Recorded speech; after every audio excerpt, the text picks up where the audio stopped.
بسم الله الرحمن الرحيم.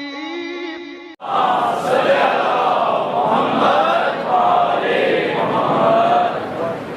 لا حول ولا قوة إلا بالله العلي العظيم.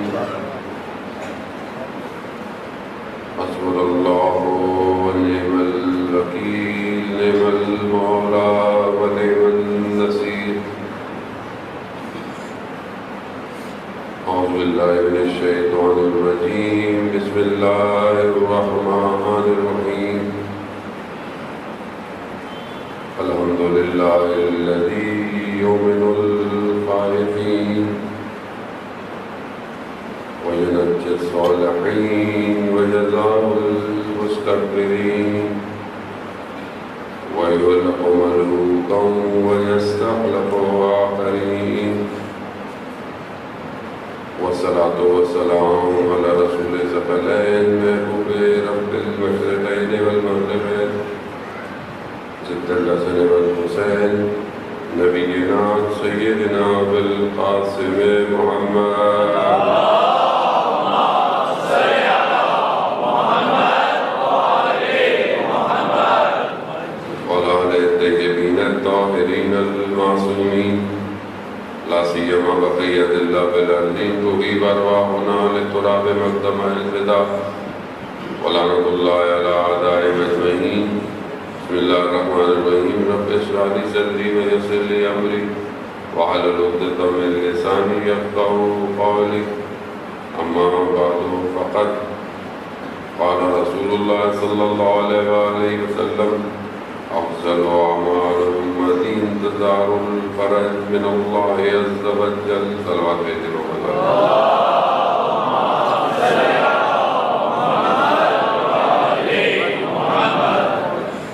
اساتذہ سید الشہداء ہمارے سفر ہے اور غم کے دن جاری ہے. وہ کاروان جو کربلا سے نکلا تھا وہ تو سفر ہی کو بھی شام پہنچا ہے. مشکلات پہلے بیت مسلسل دیکھ رہے ہیں اور آگے بھی دیکھتے رہے. یقیناً خدا کی بارگاہ میں وہ ایک مقصد کے تحت انہوں نے یہ سارے کاموں کو انجام دیا. خداوند متعال نے کوئی بھی چیز کو بغیر ہدف کے خلق نہیں کیا کائنات میں، اور اولیاء خدا جو بھی حکمت عملی انجام دیتے ہیں اس کے پیچھے کوئی نہ کوئی مقصد اور ہدف ہوتا ہے. کیونکہ اللہ کے ولی چاہے کوئی ایک لفظ بھی اپنے وجود سے صادر کرتے ہیں اس کا بھی کوئی نہ کوئی مقصد ہوتا ہے. ظاہر نہضت کربلا اتنی بڑی واقعہ، اتنا بڑا حادثہ، اس کا بھی بہت بڑا مقصد ہے. اور سب سے بڑا مقصد یہی ہے کہ خداوند متعال تک پہنچے وہ انسان جو دنیا میں جہاں بھی گمراہ ہو گیا ہے اسے اللہ کی طرف لایا جائے. امام حسین علیہ السلام نے خود جو ہے وہ درود بھیجے محمد والا. صل على محمد وآل محمد. امام کربلا سے نکلتے وقت خود اپنے ہدف اور اپنے مقصد کو بیان کر رہے ہیں کہ میں امت کی اصلاح کے لیے جو ہے وہ نکل رہا ہوں. اس کا مطلب ہے کہ امت جو ہے وہ مشکلات کے اندر ہے، امت جو ہے وہ اصلاح سے دور ہو گئی ہے. کوئی نہ کوئی ایسا عمل ضرور ہوا ہے کہ جس کی وجہ سے امام کو اتنا بڑا قدم اٹھانا پڑ گیا کہ اپنے خون سے اسلام کے درخت کو پانی دیا ہے. اگر آج اسلام باقی ہے تو امام حسین کی قربانی کی وجہ سے. آخر ایسا کیا ہو گیا؟ آخر ایسی کون سی وجوہات تھی کہ جہاں امام حسین کو اتنا بڑا قدم اٹھانا پڑا؟ عزیزان مطلب یہی کربلا کو سمجھنا ہے کہ ہم سمجھیں کہ یہ واقعہ پیش کیوں آیا اور پیش آنے والے افراد کون تھے اور اس طرف کون تھے اور اس طرف. کیونکہ جب تک ہم اس کو تحلیل نہیں کریں گے، جب تک ہم اپنے زمانے کو کیسے سمجھیں گے کہ ہم زمانے میں کہاں کھڑے ہوئے ہیں. کیونکہ آپ اگر کیونکہ دیکھیں کربلا تو ایک ہی واقعہ ہے، 61 ہجری میں ہوا جو ہم سنتے بھی رہتے ہیں. اگر ہم اس کو اسی طرح ایک ہی طرح بیان کرتے رہیں تو پھر ہم آج کے زمانے میں کہاں کھڑے ہیں؟ پھر آج جمعے کا دن، متوقع ظہور کا دن، اور اگر آج ہم کربلا کو نہیں سمجھ پائے تو ہم اپنے امام کو سمجھ نہیں پائیں گے، کیونکہ ہمارا امام بھی ہمارا انتظار کر رہا ہے۔ ہم بھی بالکل ویسے ہی ہیں جیسے کوفہ والوں نے امام کو خط لکھے، 12,000، کوئی کہتا 18,000، بہرحال ایک اچھی بڑی تعداد خطوں کی تھی کوفہ سے لکھی گئی کہ آپ کوفہ آ جائیں، یہاں ہم آپ کی نصرت کے لیے تیار ہیں، یہاں ہم آپ کی مدد کے لیے تیار ہیں۔ راستے میں ایک جگہ پر جو بہت بڑا مشہور شاعر ہے جس کی امام سے ملاقات ہوئی، امام نے اس سے پوچھا کوفہ کا حال کیا ہے؟ اس نے کہا مولا کوفہ میں لوگوں کا دل تو آپ کی طرف ہے لیکن ان کی تلواریں آپ کے خلاف ہے۔ دل آپ کی طرف ہے مگر تلواریں آپ کے خلاف ہے۔ ازانا تو بہت ظریف نقطہ ہے، کیا وجہ ہے ایسی؟ دل ہے مگر حرکت نہیں کر پا رہا، چل نہیں پا رہا۔ دل تو ہمارا بھی یہی ہے، امام آ جائیں، ہے کہ نہیں؟ لیکن کیا عمل ہے ایسا کہ امام آئے تو ہم امام کا ساتھ دیں؟ یہی تو ہم پھنسے ہوئے ہیں، یہی تو اسی لیے بار بار کہا ہے کہ کربلا کو بیان کرو، مجالس کو قائم کرو، عزاداری کو قائم رکھو اور روح عزاداری کو بیان کرو۔ جیسے ہمارے بھائی نے اتنا اچھا کلام پڑھا کہ ساری چیزیں ضروری ہیں جانے محترم، جب تک آپ ایکوپڈ نہیں ہوں گے آپ کوئی بھی کام انجام نہیں دے سکتے۔ ساؤنڈ سسٹم آپ کا اچھا نہ ہو، آپ کو آواز نہیں آئے گی کسی طرح، آپ انٹرنیٹ سے کنیکٹ نہیں ہو، آپ لائیو نہیں ہو سکتے۔ ایکوپڈ ہونا ہے آپ کو، چیزوں کو یوز کرنا آپ کو آنا چاہیے۔ وقت کے امام کے لیے کتنی ایکوپمنٹ کی ضرورت ہے انسان کو؟ صرف ایک طرف کہ میں یہ کام کروں امام تک پہنچ جاؤں گا، ایسا امام کو نہیں چاہیے۔ عام آدمی امام کون ہے؟ وقت کا ہے امام، زمانے کا ہے امام۔ امام کہتے کس نے؟ امام واسطہ فیض ہے، امام رحمت موصولہ ہے۔ یہ جو بارش آپ دیکھ رہے ہیں کہ باران رحمت آ رہی ہے، یہ بغیر وجود امام کے نہیں آ سکتی۔ بارش رحمت ہے نا، تو اس رحمت کے بغیر نہیں آ سکتی جو سب سے بڑی رحمت ہے اس ٹائم کے لیے۔ ہر چیز، چاہے پھول کھلے، چاہے ہوائیں چلے، چاہے خوشبو آئے، آپ روڈ پہ چل رہے ہیں پتھر پڑا ہوا، آپ نے بولا کہ سائڈ پہ کر دوں کیوں کوئی گر نہ جائے، یہ نیکی بغیر امام کے وجود کے آپ کے دل میں نہیں آ سکتی۔ امام کو پہچانے، کیونکہ امام کو نہیں پہچانے تو اسی لیے امام کے مقابلے میں آ گئے لوگ، یا پھر امام کا ساتھ نہیں دیا، پیچھے ہٹ گئے، ادھر ادھر ہو گئے، آگے پیچھے چلے گئے۔ اور جنہوں نے امام کو پہچان لیا وہ اپنا سب کچھ چھوڑ کر امام تک پہنچ گئے۔ مسلم ابن اوسجہ کوفہ میں جب حبیب ابن مظاہر نے مسلم کو دیکھا نا بازار میں، کہا مسلم بازار میں کیا کر رہے ہو؟ کہا خضاب حنا خریدنے آیا ہوں، کہ خضاب لگاؤں رنگ کرنے کے لیے۔ کہا مسلم حسین ابن علی کربلا پہنچ چکے ہیں، ایسا خضاب لگے گا جو قیامت تک یاد رکھا جائے گا۔ مسلم گھر نہیں گئے کہ میں گھر بتا دوں جا کے، یہ کچھ کہتے مسلم اسی وقت سیدھے کربلا چلے گا۔ اور مطلب اسی چیزوں کو سمجھنا ہے کہ آخر کون سی رکاوٹیں ہیں کہ ہم اپنے کام تک نہیں پہنچ پا رہے، باوجود اس کے کہ ہم الجل کی دعائیں بھی کرتے ہیں۔ جمعے کا دن، عید کا دن ہوتا ہے روز کے اندر ایام، اور آج کے دن ہم امام کی زیارت ہے، ہر روز ایک معصوم کی زیارت ہے، کسی دن 2 کی ہے، کسی دن 3 کی ہے۔ جمعے کے دن آخری امام کی زیارت ہے، مخاطب جناب آپ کھولیں اس کے اندر آپ کو ملے گی۔ اب جو شخص بشمول میرے جو 2-3 منٹ کی امام کی زیارت نہیں پڑھ سکتا جمعے والے دن، وہ امام کو کہاں بلائے؟ مجھے آپ بتائیں۔ جو امام کو سلام نہیں کر رہا، خاص جمعے والے جو روز سلام کرنا چاہیے، امام کی روز ایک مختصر سی زیارت ہے جو فجر کے بعد پڑھی جاتی ہے، دعائے رتبہ کے پہلے ہے۔ یا بعد میں، بلکہ پہلے ہے دعائے قطبہ مفاتی میں جائیں، اس سے پہلے ایک چھوٹی سی زیارت ہے جو ہر روز فجر میں پڑھنی چاہیے امام کے لیے. ہر روز فجر کی نماز کے بعد ہر روز دعائے عہد پڑھنی چاہیے. امام سے بیعت ہے وہ. جب ہم اپنے وقت امام کے لیے اتنا ٹائم نہیں ہے ہمارے پاس کہ ہم امام کو 5 منٹ دے دیں تو ہم امام کو جان دیں گے، تو پھر ہمارا بھی دل ہی ہے، بس ٹائم نہیں ہے امام کے لیے، قلم نہیں ہے امام کے لیے، زبان نہیں ہے امام کے لیے، پروفیشن نہیں ہے امام کے لیے. پھر ہم بولے مولا آ جائے، مولا کہاں ہے، کس کے پاس آئے؟ جانو تو کربلا آسان نہیں ہے سمجھنا. آپ کو کوئی منبر پہ آئے لوگیاں سنا کے چلا جائے اور آپ بھی گھر چلے جائیں تو پھر تو آپ سنتے رہے ساری زندگی ایسی کربلا کو. کربلا جگر کا خون مانگتی ہے، کربلا دماغ برین مانگتی ہے، کربلا دشمن شناسی مانگتی ہے. دشمن کون ہے آپ کا آج؟ دشمن کیا کر رہا ہے آج پوری دنیا میں؟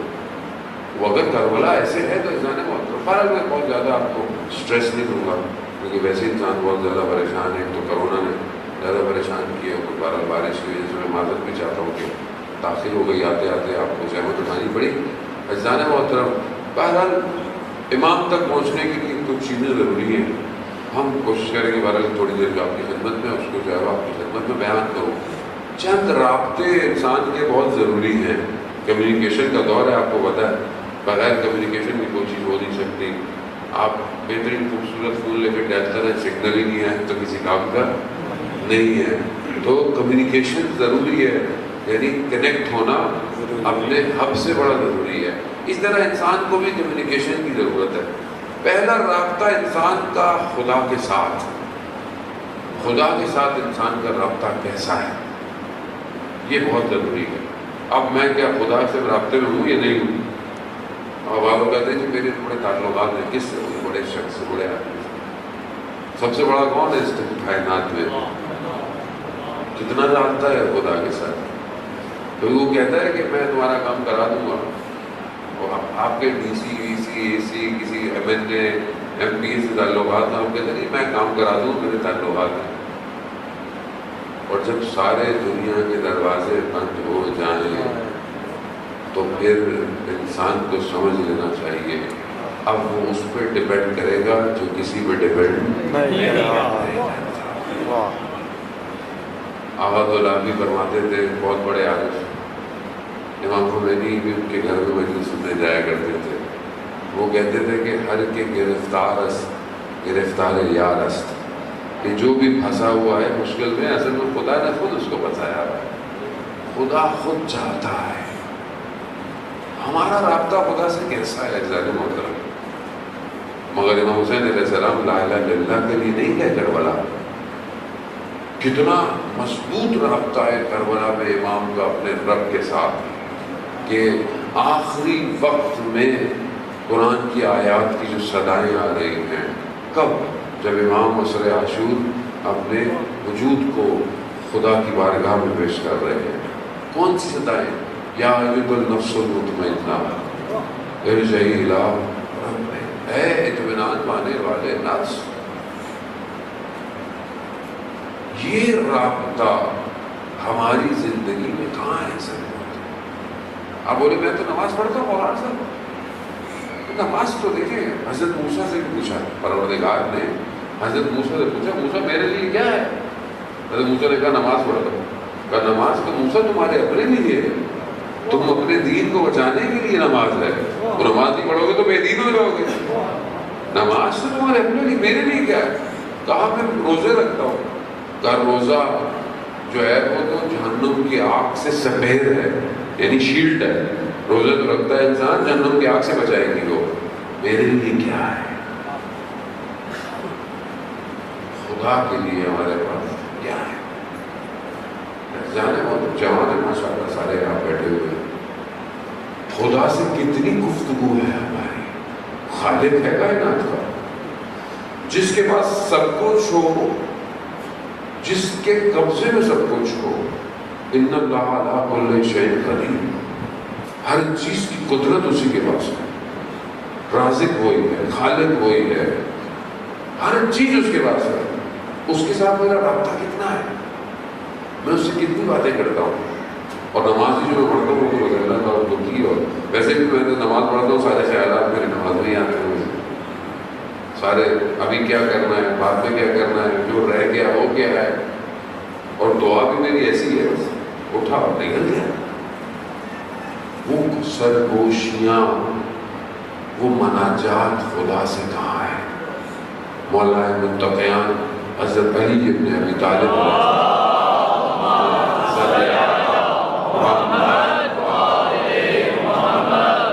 مولا متقیان رات کی تاریکی میں مسجد کوفہ میں کیا مناجات کر رہے ہیں. اللہم انی اسألک یوم لا ینفع پروردگار، میں تجھ سے اس دن کا سوال کرتا ہوں جس دن کوئی چیز فائدہ نہیں رہے گی سوائے اس کے کہ جو قلب سلیم لے کر آپ کے پاس آئے گا. سالم قلب لے کر آئے گا. ماؤں بہنوں کے بہن کچھ نہیں کر پائے گی. مجرم اپنے چہروں سے پہچانے جائیں گے. امام مناجات کر رہے ہیں. یہ مناجات ہماری زندگی میں ہے. ویسے تو ہم مولا کے بڑے ماننے والے ہیں. کتنی دفعہ زندگی میں ہم نے مناجات پڑھی. مناجات امیر المومنین ہے، مشہور ہے. مفاتیح الجنان ہے. اب مثلا مفاتیح الجنان ہمارے گھر میں ہے کہ نہیں ہے مولانا صاحب کہیں گھر میں رکھی ہوئی ہوگی. یہ مسئلہ ہے. پھر ہم کہاں جائیں؟ مجھے آپ بتائیں. جب اوریجنل ٹیکسٹ ہی نہیں ہے دین کا ہمارے پاس، پھر ہم بنے پھرتے ہیں دیندار. پھر زیادہ بولے تو پبلک ناراض ہو جاتی ہے، اس لیے ہم کسی کو ناراض تو کر نہیں سکتے. صلوات بھیج دیں محمد والا.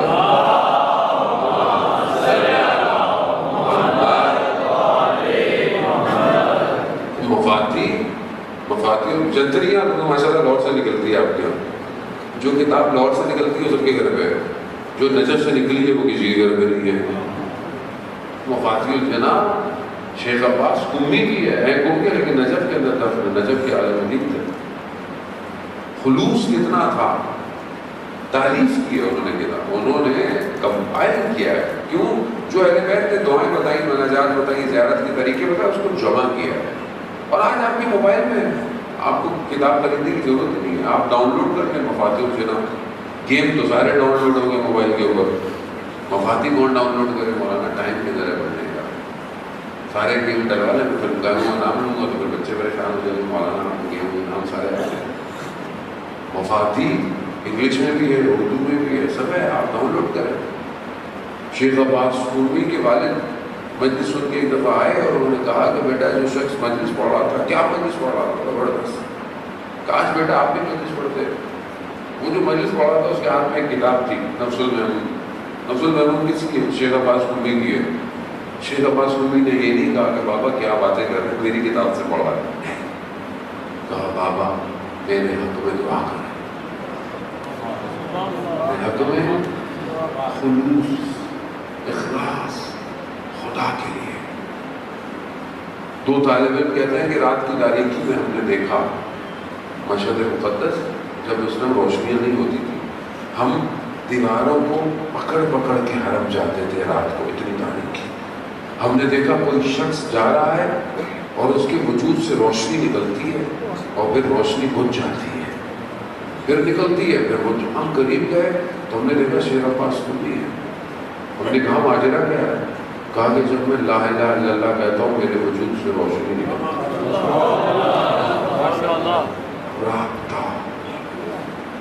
رابطہ اسٹرانگ ہے، رابطہ مضبوط ہے. میرا پوری دنیا سے رابطہ. میرے فیس بک پہ میرے 5000 دوست ہوں گے، انسٹاگرام پہ میرے لاکھوں فالوورز ہوں. رابطہ خدا سے کیسا رابطہ ہے؟ خدا سے میں کیا باتیں کر رہا ہوں؟ مناجات اس کو کہتے ہیں. آج جمعے کا دن تھا، دعائے نطبہ کا دن ہوتا ہے. جمعے کا دن فجر کے بعد دعائے نطبہ کا دن ہوتا ہے. نطبہ کسے کہتے ہیں؟ 3 چیزیں: دعا، نطبہ، مناجات. تینوں الگ کیٹیگری ہے. مانگنا لیکن الگ طریقے سے مانگنا ہے. دعا یعنی آپ نے ہاتھ اٹھایا اور دعا مانگی پروردگار میرا یہ کر دے. نتبہ چیخ و پکار گریا. کہاں ہے وہ جو کربلا کا بدلہ لے گا؟ کہاں ہے وہ جو زمین اور آسمان کے متصل ہونے کا سبب ہے؟ عزیزوں نے لیا متا ترانہ و نراکا. ہم کب آپ ہمیں دیکھیں گے، کب ہم مولا آپ کو دیکھیں گے؟ کس زمین کے حصے پر آپ اس ٹائم پائے جاتے ہیں؟ نتبہ ہے، چیخ و پکار ہے کہ خدا کی بارگاہ میں کہاں ہے وہ یوسف الہرا، این الحسن این ابناء الحسین. کہاں ہے؟ کہاں ہے وہ اولیاء کی عزت؟ کہاں ہے وہ ظالموں کو ختم کرنے والا؟ یہ نتبہ ہے. مناجات کان میں آہستہ بات کرنے کو کہتے ہیں، سرگوشی کو کہتے ہیں، نجوا. مناجات نجوا سے. صحیفہ سجادیہ جو ہے وہ بھری ہوئی ہے دعاؤں سے. کس کی کتاب ہے؟ امام سجاد کی.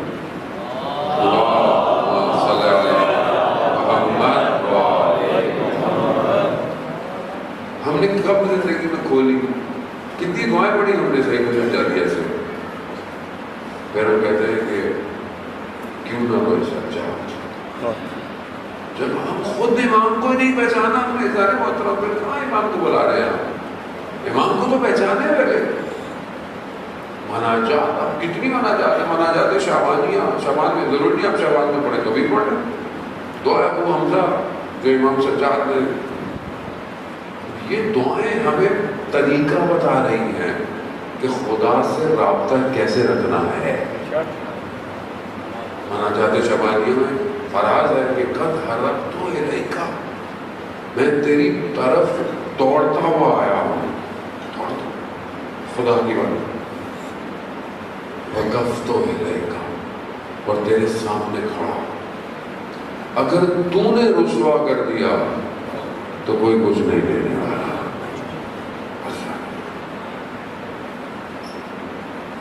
تو ہے ابو حمزہ، تو ہے مناجات میں پروردگار میں اپنے گناہوں کے اقرار کو تیری بارگاہ میں وسیلہ لے کر آیا کہ میں نے غلطی کی ہے، تو اپنا فضل و کرم کر. عزیزان محترم، اس رابطے کو مضبوط کرے. زندگی گزر جائے گی. مزہ جوانی میں ہی ہے، بڑھاپے میں تو مجبوری ہے اللہ سے رابطہ رکھنا ہی، کیونکہ کبھی بھی کہانی ختم ہو سکتی ہے. ویسے آج کل تو پتہ ہی نہیں ہوتا، جوانی میں بھی آدمی چلا جاتا ہے. اپنا رابطہ اچھا رکھے عزیزان محترم. کیوں؟ کیونکہ وہ مالک یوم الدین ہے. اس نے کائنات کو بنایا. خود کہتا ہے بنی آدم میں نے ساری چیزوں کو تمہارے لیے بنایا، لیکن تمہیں میں نے اپنے لیے بنایا ہے. تو کیا ہم اس کے ہیں؟ کیا اس سے باتیں کر رہے ہیں؟ 1,24,000 کو کیوں بھیجا؟ کیوں بھیجا؟ اس لیے کہ مطلب ہمارے فرقے بن جائیں، ہماری پارٹی بن جائیں، ہماری تنظیمیں بن جائیں. اس لیے بھیجا. اس لیے بھیجا کہ سب میری طرف آؤ. دوست کو یہ حضرت عیسیٰ کہتے ہیں کہ دوست وہ ہے جس کو دیکھو تو تمہیں خدا یاد آئے. یاد آئے دوست ایسا. ازیادہ ہوتا ہوں تو اس رابطے کو، جو بھی چیز آپ کی زندگی میں اس رابطے کو توڑ رہی ہے اس کو چھوڑ دیں. کوئی بھی تعلق، کوئی بھی عادت، کوئی بھی ایسی چیز جو خدا سے دور کرے اسے چھوڑ دیں.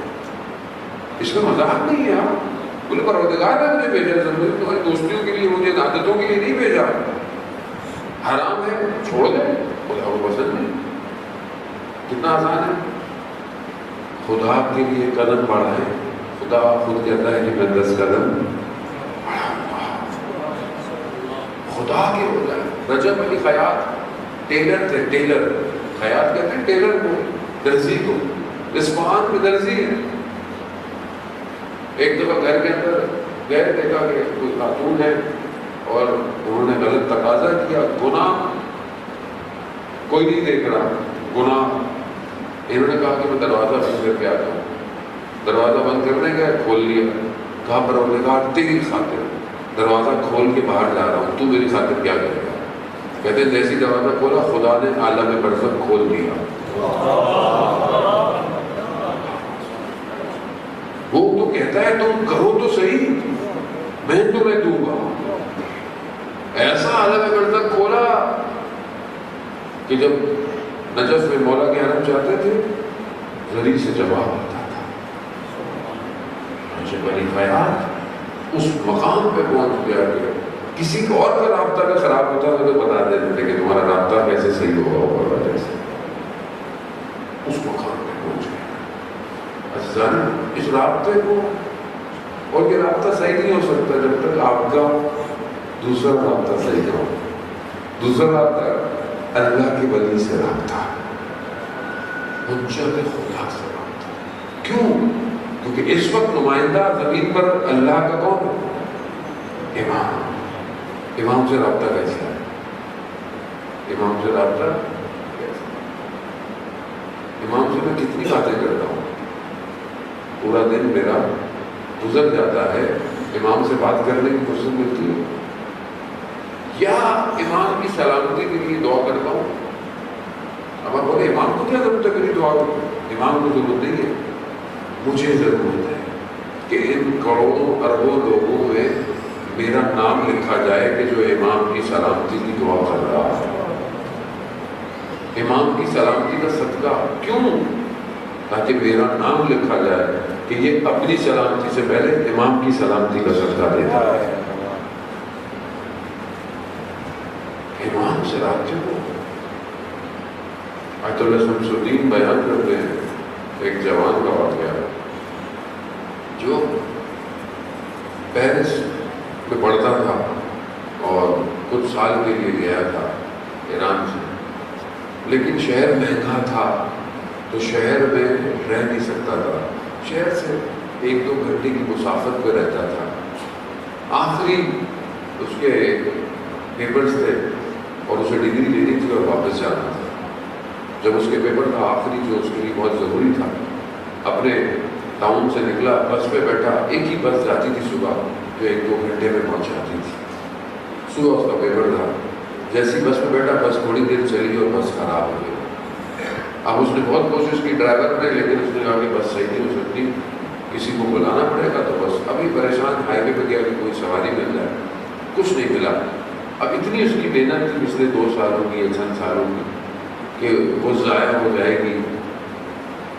جب یہ آیا تھا تو وہ بہت پرہیزگار تھا، نمازی تھا، لیکن آہستہ آہستہ ماحول نے اسے خراب کر دیا. نماز بھی اس کی مطلب کم ہو گئی. اسے احساس ہوا اور اس نے اس وقت اپنے امام سے توسل کیا کہ اے وقت کے امام میرے مولا، ویسے بھی ہے کہ جب آپ مشکل میں پھنسیں تو آپ یہی کہ یا آبا صالح ادرکنی، میری مدد کیجیے. تو اس نے توسل کیا اور اس نے عہد کیا کہ آج کے بعد یہ نماز اگلے وقت پڑھے گا. عالم دین نے یہ واقعہ آپ کو بیان کیا، وہ اسی سے بیان کیا کہ یہ مشہد جا رہے تھے تو دیکھا یہ لڑکا حلیہ تو اس کا بڑا ماڈرن ہے، لیکن نماز کا وقت آیا تو سب سے پہلے جا کے اس نے نماز پڑھی. تو انہوں نے یہی اس سے پوچھا کہ تمہارے حلیہ سے تو نہیں لگتا کہ تم نماز اتنی شدت سے نماز. تو اس نے ہی بتایا کہ میرے ساتھ ایسا ایسا ہو. وہ کہتا ہے کہ میں نے عہد کیا کہ مولا مجھے اس مشکل سے نکال دو، میں نماز اول وقت پڑھوں گا. کہتے ہیں تھوڑی دیر میں دیکھا ایک شخص آیا، اس نے ڈرائیور کو بولا کہ گاڑی بس اسٹارٹ کرو. اس نے کچھ ہاتھ لگایا، کہہ رہا بس اسٹارٹ ہو گئی. کہہ رہا سب سے پہلے دوڑتا ہوں میں بس میں بیٹھا. جیسے ہی میں بس میں بیٹھ رہا تھا تو وہ شخص دروازے کی طرف آیا اور اس نے مجھے یہ کہا کہ اپنے عہد پر قائم رہنا. اپنے عہد پر کہا میں یہ سوچتا کہ یہ کون ہے اور اس کو میرا عہد، کہہ رہے وہ عائد ہو گیا. کہا وہ دن ہے اور آج کا دن میں نماز کو بلے وقت پڑھتا ہوں. اصل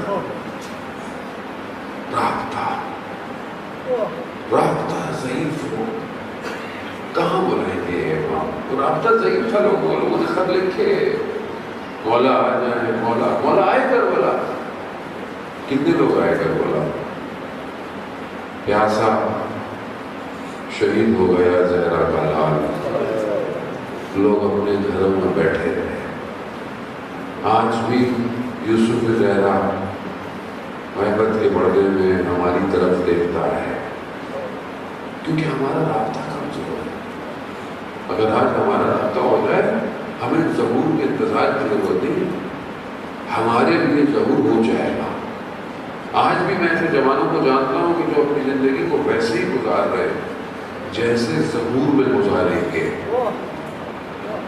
وہ وہی کر رہے ہیں جس سے ان کا امام راضی ہے۔ وہ زندگی میں کوئی ایسا کام نہیں کرتے کہ جس سے امام راضی، کیوں؟ کیونکہ امام دیکھ رہے ہیں۔ آیت اللہ عظمہ بہجت رحمہ اللہ تعالیٰ علیہ فرماتے تھے کہ امام حاضر ہے، ہم غائب ہیں، ہمارے اعمال رکاوٹ بنے ہوئے۔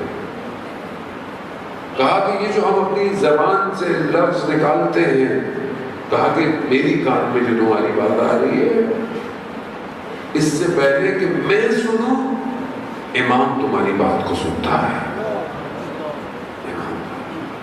امام کو پہچانے، کیونکہ ہمیں امام کی مطلب ٹھیک ہے، شیعہ پیدا ہو گئے تو پیدا ہو گئے، 12 امام کا امام ہے کیا؟ امام کسے کہتے ہیں؟ امام کی معرفت کیا ہے؟ امام کائنات میں کتنی دسترس رکھتا ہے؟ ابو بصیر امام جعفر صادق علیہ السلام،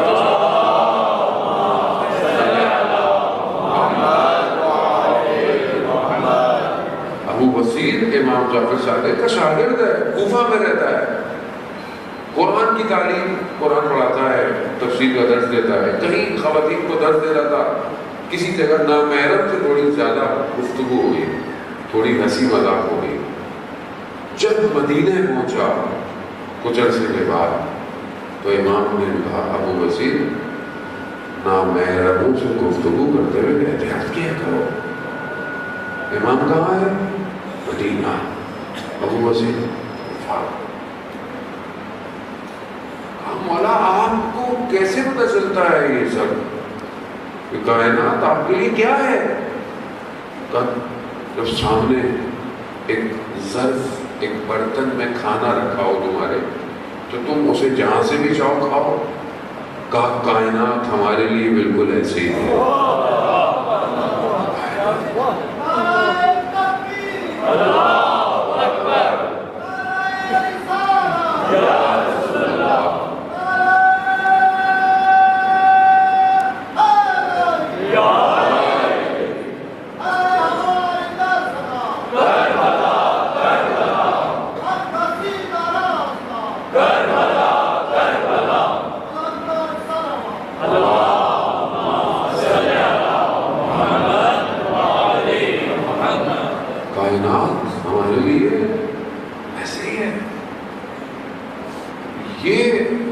امام کو سمجھیں گے تو پھر آپ امام سے رابطہ کریں گے نا۔ امام سے کیسے رابطہ کرنا ہے؟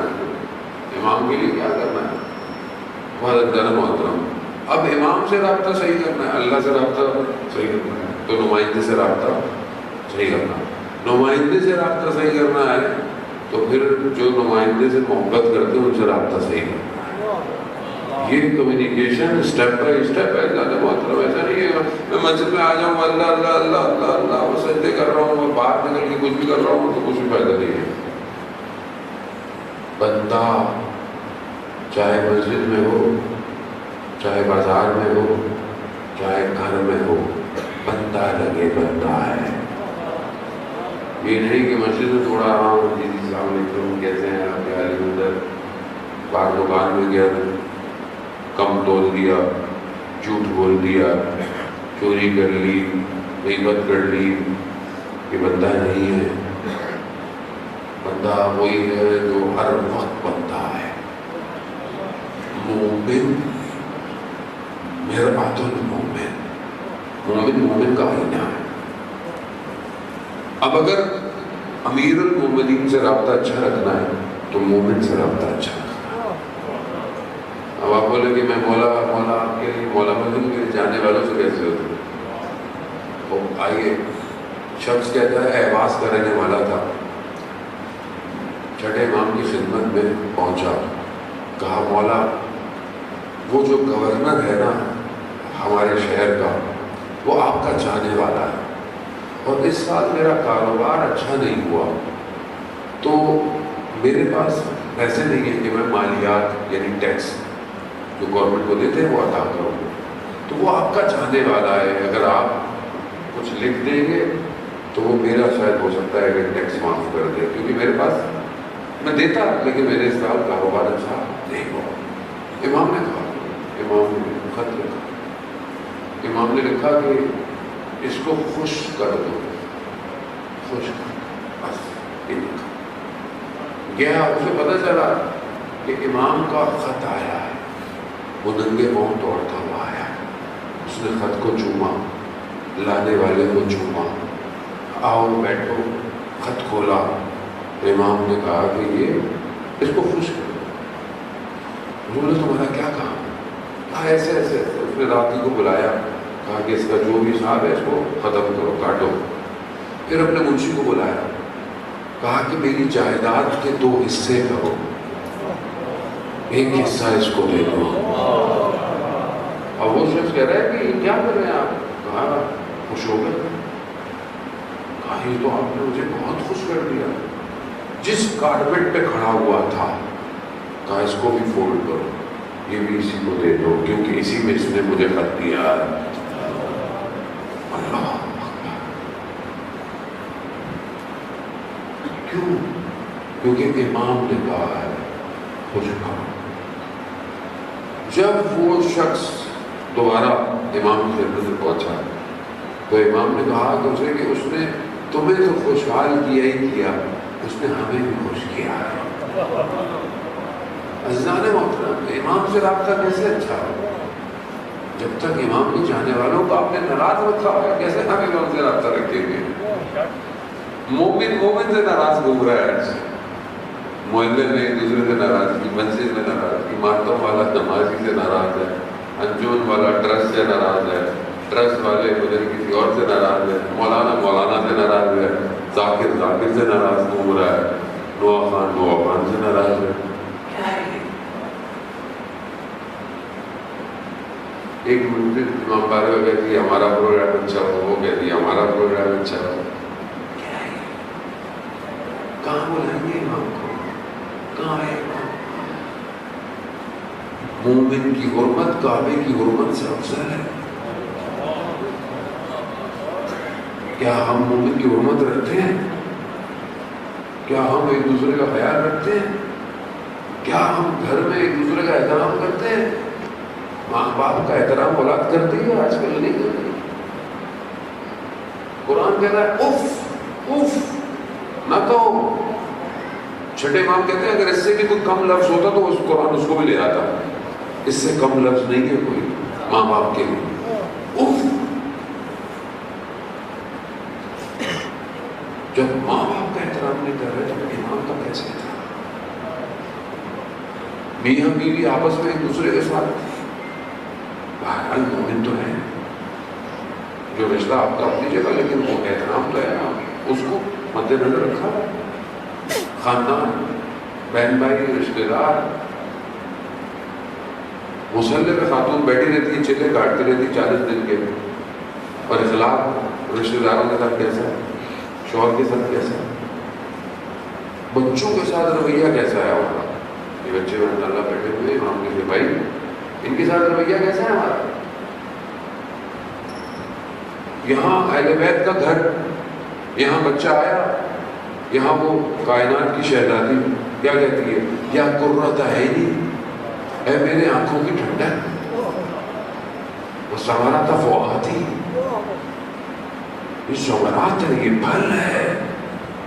کیا ہم اپنے اولاد کو بولتے ہیں میرے آنکھوں کی ٹھنڈک ہے؟ نکلو یہاں سے، آ جاتے ہیں صبح شام. یا موبائل پکڑا دیا، آج کل موبائل پکڑا تو بھیج دو اس کو. کیا کر رہا ہے، کیا دیکھ رہا ہے، کیا سن رہا ہے. روایات کہتی ہے 12 دفعہ بوسا دو بچے کو، سینے سے لگاؤ تاکہ اس کے اندر اعتماد پیدا ہو، سر پہ ہاتھ پھیرو. یتیم کے سر پہ ہاتھ پھیرو. اگر تمہارے محلے گلی میں کوئی ہے، کسی ایک یتیم کی کفالت کرو. معاشرے کے بغیر امام کو کہاں بلائیں گے آپ؟ مجھے بتائیں، معاشرہ ہی صحیح نہیں ہے، امام کو کہاں دعوت دیں گے آپ؟ امام کو آپ کے میرے گھر میں چائے بھی نہیں آئیں گے۔ امام نے حکومت کرنی ہے، حکومت کے لیے پورا نظام چاہیے، لوگ چاہیے۔ وہ ہم سنتے ہیں روایات میں کہ وہ ایسا ہوگا کہ ایک عورت اپنے سر پہ جو ہے وہ ہیرے جواہرات لے کے جائے گی اور کوئی اس کو غلط نظر سے نہیں دیکھے گا، نہ لالچ سے، نہ حسد سے، نہ چوری سے۔ کیوں زمانہ ایسا ہوگا؟ تو وہ زمانہ بنائیں گے تو ہوگا نا۔ ہم تو اگلے دن چلتے چلتے جب سے سیٹ نکال لیتے ہیں، اوپر سونا تو لے کے جانا دوری کی بات ہے۔ آپ کو نہیں کہہ رہا خدا نہ پاس ہے، پوری معاشرے کی بات کر رہا۔ تو یہ رابطہ مومن سے رابطہ تھا۔ ہم خدا کو ڈھونڈتے ہیں وہاں مسجدوں میں، ادھر ادھر، بولی جگہ کہتے نا مندر وچ مسیحا نہ کفر دیا ریتا بولیا کی جانا میں کون۔ بات ہے کہ ہم خدا کو بدل کے ڈھونڈ رہے ہیں۔ خدا کیا احساس ہے، اپنے اس رابطے کو اچھا کریں۔ امام سے رابطہ اچھا ہو گیا، خدا سے رابطہ اچھا ہو گیا۔ بس یہی میں نے تھوڑی دیر آپ کو سہمت دی، اس رابطے کو ہم خود طلب کریں، خود امام کی خدمت میں آئیں، مولا میری مدد کریں، میں چاہتا ہوں آپ، میری تربیت ایسی ہوئی ہے کہ میں آپ کے لیے ہوں، لیکن میں خطا کار ہوں، گناہ گار ہوں، غلطی ہو جاتی ہے، میری مدد کریں۔ عزیزان کربلا میں لوگوں نے امام کو بلایا، پھر کیا ہوا؟ آج وہ کاروان شام پہنچ گیا ہے۔ راوی کہتا ہے کہ میں شام میں داخل ہوا، میں نے دیکھا لوگ رنگ برنگے کپڑے پہنے ہوئے ہیں۔ میں نے پوچھا کہ عید کا تو سامان نہیں ہے کوئی؟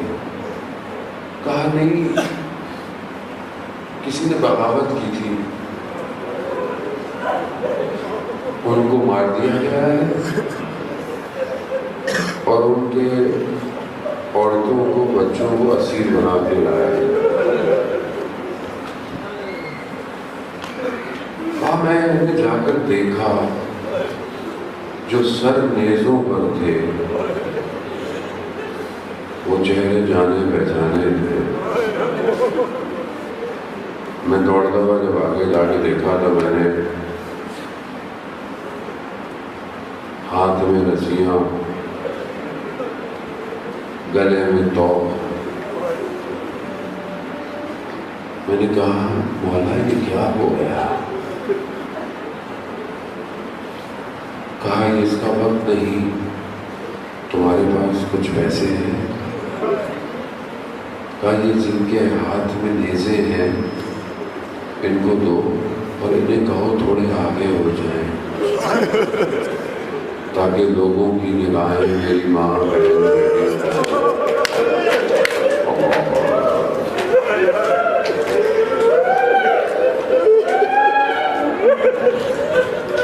تین دن کہتے ہیں کہ شام کی بازار کیوں نہ ہوئے سچا آسان تھوڑی ہے، جانے محترم اغیار کا مجمع ہو اور علی کی بیٹیاں اور لوگ بھی ایسے جو پتھر پھینکتے ہیں، لٹ گیا سرداران محترم، مصائب بہرحال آپ سنتے رہے، سخت مصائب ہیں ایام میں، راستے کی مصیبتیں ساری اپنی جگہ۔ امام کے لیے یہ آسان نہیں تھا ان ساری مصیبتوں کو سنتے دیکھتے۔ وہ امام کے جس سے پہلا سوال ہی یہ کیا گیا کہ بیٹا یہ بتاؤ خیموں میں جل جائیں یا باہر نکل جائیں؟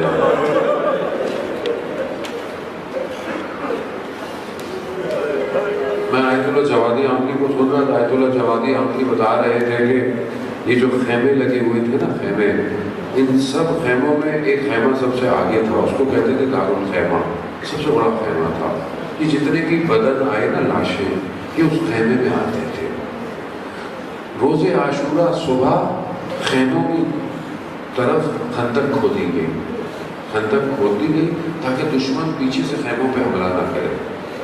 یہاں کھود دی گئی اور سارے خیمے اور ایک سب سے بڑا خیمہ، اور اس کے سامنے ایک ہی رستہ ہے بس، جس سے یہ جا رہے ہیں اور آتے ہیں۔ اب اس کو ذہن میں رکھیے گا، کوئی اور جگہ بھاگنے کی نہیں ہے۔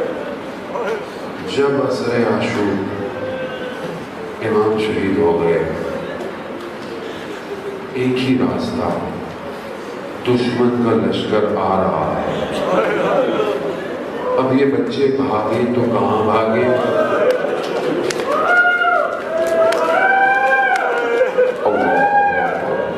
تبھی تو دامن میں آگ لگے، تبھی تو نیزے لگے۔ اللہ اکبر، یہ مشکلات آسان نہیں ہے۔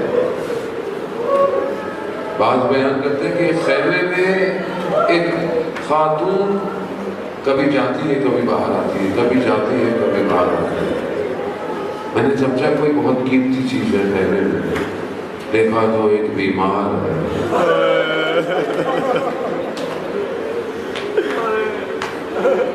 بیوی اس بیمار کو اٹھا کر عزادارت محترم کو بھی یہ دن گزرتا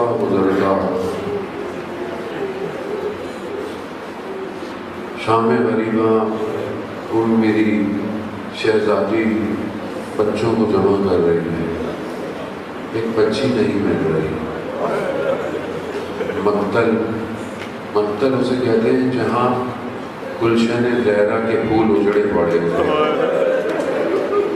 رات کی تاریکی، اندھیرا دشت کربلا ہے، کون سی روشنی ہو گئی؟ خیمے تو جل کے راکھ ہو گئے، روشنیاں ختم ہو گئی۔ جب مقتل نے جا کر دیکھا تو ایک بدن کے اوپر بچی سو رہی ہے۔ بچی سے بولا بیٹا کیا کر رہی ہو؟ کہا بابا کے سینے پہ سو رہی۔ کہا بیٹا آپ کو کیسے پتا چلا یہ بابا کا سینہ ہے؟ رات ہے نا، تاریکی ہے، کیسے پتا چلا؟ کہا میں بابا بابا کر رہی تھی، ہاتھ بلند ہوئے، الہیہ الہیہ، خدا آپ کی بیٹیاں ہو،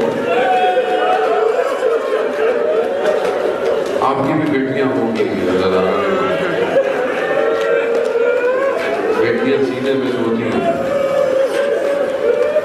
اللہ، یہ میری شہزادی،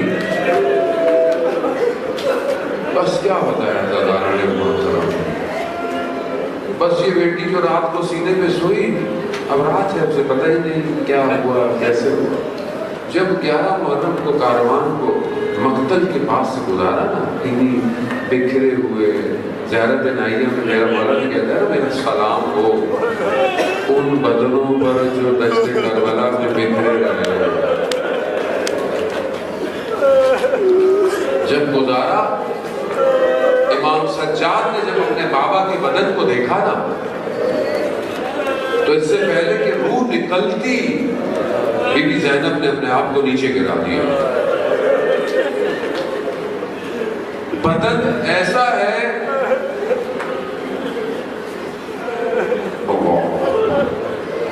جو بچی سینے پہ سوتی تھی نا، وہ کہتی ہے پھوپھی جان کہ کس کا بدن ہے؟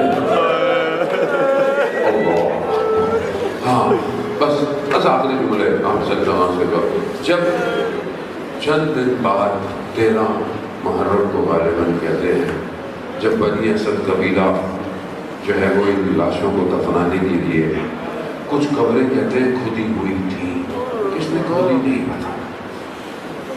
جب امام اجازت امامت سے آئے نا، انہیں نہیں پتا یہ کون ہے، اب یہ پوچھ رہے کہ امام بتا رہے ہیں یہ اس کا بدن ہے، یہ اس کا بدن ہے، کیسے بتا رہے؟